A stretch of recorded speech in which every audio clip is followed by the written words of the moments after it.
दोस्तों मैं आशा करता हूँ आप सब लोग ठीक होंगे, सेफ होंगे। दोस्तों आज हम इस वीडियो में किंग्सले एमिस की बहुत इंपॉर्टेंट नॉवेल लकी जिम के ऊपर दोस्तों बात करेंगे। आज हम इस वीडियो में कंप्लीट समरी को देखेंगे। बहुत ही इंपॉर्टेंट वीडियो को वीडियो को स्टार्ट करते हैं। वीडियो को स्टार्ट करने से पहले प्लीज सब्सक्राइब कीजिए, उसके बेल आइकन को प्रेस करके और क्वेश्चन क्लिक कीजिए। Thank you so much. Video को स्टार्ट करते हैं, लेट्स बिगिन। दोस्तों ये जो नॉवेल है लकी जिम, ये ये दोस्तों एक स्मॉल इंग्लिश कॉलेज के कैंपस में शुरू होता है। एक स्मॉल इंग्लिश कॉलेज का कैंपस है जहाँ पर प्रोफेसर नीड वेल्श और प्रोटैगनिस्ट जिम डिक्सन कुछ बात कर रहे हैं एक मार्गारेट के ऊपर। दोस्तों मार्गारेट कौन है? मार्गारेट जिम डिक्सन का एक फ्रेंड है जो रिसेंटली उसने सुसाइड अटेम्प्ट किया है due to breakup with her lover. Margaret के साथ उसका जो लवर था कैच पॉल, उसने ब्रेकअप कर लिया था। तो उसी दुख में मार्गारेट ने सुसाइड अटेम्प्ट कर लिया है, लेकिन अभी वो ठीक है, सुरक्षित है।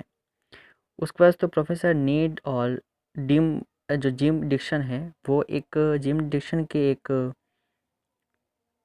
एक एकेडमिक आर्टिकल के ऊपर बात करते हैं। जिम डिक्सन ये बोलता है कि उसने जो एकेडमिक आर्टिकल लिखा है वो अभी तक पब्लिश नहीं हुआ है। उसको कोई भी पब्लिशर नहीं मिला है जो उसका ये जो आर्टिकल है ये पब्लिश कर सके। उसके बाद दोस्तों जो वेल्स है, जो प्रोफेसर वेल्स है, वो जिम को बोलते हैं एक लेक्चर लिखने के लिए मेरी इंग्लैंड सब्जेक्ट के ऊपर।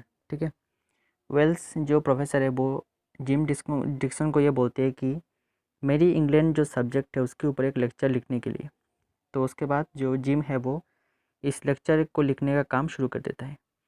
उसके बाद तो सीन चेंज होता है और डिक्सन और मार्गारेट जो है वो एक रेस्टोरेंट में मिलते हैं जिसका नाम है ओक लोंगी।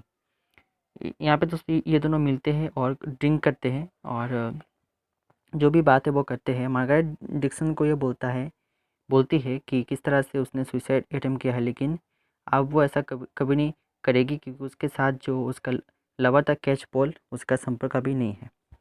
उसके बाद दोस्तों जो डिक्सन है, जो जिम डिक्सन है, वो मार्गारेट को ये बोलती है कि वेल्स के हाउस में जो आर्टी गेट टुगेदर है, क्या उसको उसके बारे में पता है? तो मार्गारेट बोलती है कि हाँ उसको इसके बारे में पता है। और उसके बाद जो जिम और मार्गारेट है वो इस रेस्टोरेंट से निकल कर अपने अपने घर में चले जाते हैं। दोस्तों जो जिम डिक्सन था वो एक बोर्डिंग हाउस में रहता था कुछ लोगों के साथ। तो जब जिम डिक्सन अपने घर में पहुंचता है, अपने बोर्डिंग हाउस में पहुंचता है, तब उसे एक गुड न्यूज़ मिलता है कि उसका जो एकेडमिक जो आर्टिकल था उसको पब्लिश करने के लिए उसको एक पब्लिशर मिल चुका है जिसका नाम है डॉक्टर एल एस कैटन। दोस्तों जो एल एस कैटन है, उन्होंने जिम के लिए एक लेटर भेजा है जिसमें उन्होंने कहा है कि वो जिम के जो एकेडमिक आर्टिकल है उसको अपने एकेडमिक जर्नल में पब्लिश करेंगे। तो इसके बाद जिम बहुत ही खुश होता है। उसके बाद तो जो वेल्स के घर में जो आर्टी गेट टुगेदर था वो शुरू होता है।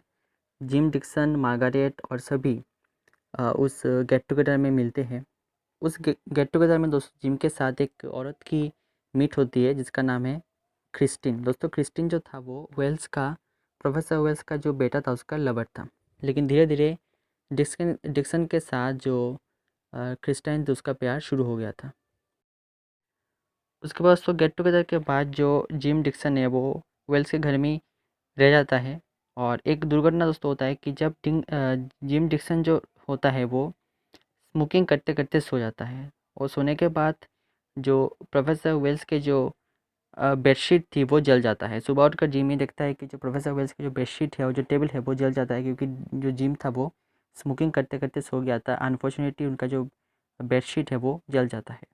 तो जिम को बहुत ही डर लगता है। वो एक बहाना बनाकर वो ये बोलता है कि उसके पेरेंट्स टाउन में आए हैं तो उसको उनसे मिलना पड़ेगा। तो ये बहाना बनाकर जिम उनके घर से डर के निकल जाता है अपने घर के प्रति। दोस्तों मैंने पहले कहा था कि जो जिम डिक्सन है उसने जब गेट टुगेदर में वेल्स के बेटे का जो लवर है क्रिस्टियन उसको देखा था, तब से डिक्सन को उससे प्यार हो गया था।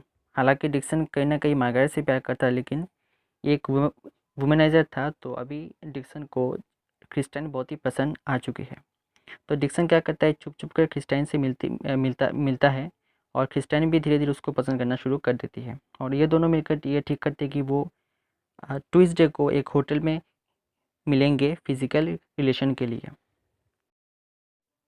इसी तरह दोस्तों ये नॉवेल शिफ्ट होता है और फाइनली जो प्रोफेसर वेल्स ने डिक्सन को जो मेरी इंग्लैंड के ऊपर लेक्चर लिखने के लिए कहा था, उस लेक्चर को रीडिंग करने का दिन आ चुका है। तो सभी लोग कॉलेज में मिलते हैं और डिक्सन को ये ड्यूटी दिया जाता है कि वो ये जो लेक्चर है उसको रीड करे। लेकिन दोस्तों डिक्सन कॉलेज में सभी लोगों के सामने बहुत ही बैडली ये जो लेक्चर है इसको प्रेजेंट करता है। इसके लिए जो प्रोफेसर वेल्स है और जो प्रिंसिपल है उनको बहुत ही गुस्सा आता है और नेक्स्ट दिन जो जिम डिक्सन है उसको कॉलेज से सस्पेंड कर दिया जाता है।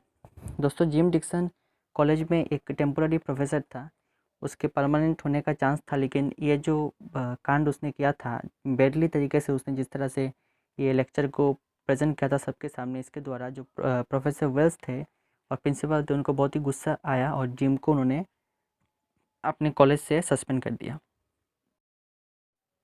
लेकिन दोस्तों जब जिम अपने कॉलेज के ऑफिस में जाता है तब उसको पता चलता है कि उसका जो आर्टिकल है वो एल.एस. कैंटोन ने एक इटालियन जो जर्नल है उसमें पब्लिश कर दिया है। तो उसके बाद डिक्सन को बहुत ही खुशी मिलती है। लेकिन दोस्तों उसको कॉलेज से सस्पेंड कर दिया गया है तो इसे बहुत ही दुख लगता है, वो अपने घर में चले जाता है। घर में जाने के बाद दोस्तों उसको गौर उरकुआर्ट एक बहुत ही रिच आदमी है वो फ़ोन करते हैं और डिक्सन को ये बोलते हैं कि तुम्हें लंदन में एक जॉब ऑफ़र हुआ है और तुम्हें मंडे से पहले लंदन जाना पड़ेगा और उस जॉब को तुम्हें लेना पड़ेगा। तो डिक्सन बहुत ही खुश होता है क्योंकि ऑलरेडी उसका जो कॉलेज का प्रोफेसर जो जॉब था वो जा चुका था, उसको जॉब की बहुत ज़रूरत थी। तो वो सब कुछ छोड़कर लंदन के उद्देश्य में वो जाता है। उसके बाद दोस्तों फाइनली जो डिक्सन है और जो क्रिस्टाइन है वो क्योंकि क्रिस्टाइन जो है वो डिक्सन को कहीं ना कहीं प्यार करता था, तो फाइनली वो जो लंदन के ट्रेन स्टेशन में मिलते हैं दोनों। और जो डिक्सन है जो क्रिस्टाइन है वो भी लंदन में जा रही थी क्योंकि वो लंदन में ही रहती है। तो फाइनली ये दोनों एक साथ लंदन जाते हैं। यहाँ पे दोस्तों इस नॉवेल का एंड होता है। मैंने आज आपको समरी बता दिया है अच्छे से, उसके बाद आपको नॉवेल भी दोस्तों पढ़ना पड़ेगा। तो थैंक यू सो मच, आज के लिए इतना ही। गुड बाय, अच्छे रहिए, स्वस्थ रहिए।